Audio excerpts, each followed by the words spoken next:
伫咧南投信义乡的罗那村入口，还有路笔路的路里，拢会当看到新的200图。透过艺术家呈现丰富的内容，嘛是一种美好的祝福。这幅画是在传述那个布农族传说时期洪水的时候，海鼻屎鸟帮族人去取火种。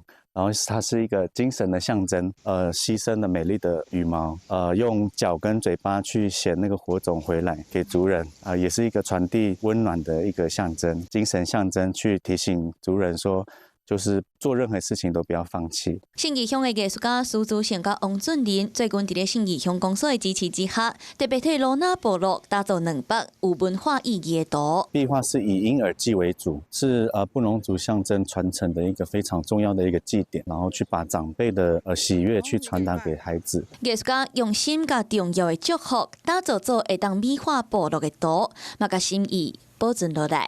Hello， 我是庄慧琪。想要抢先掌握最及时的新闻资讯吗？赶快订阅、按赞、开启小铃铛，锁定华视新闻 YouTube 频道。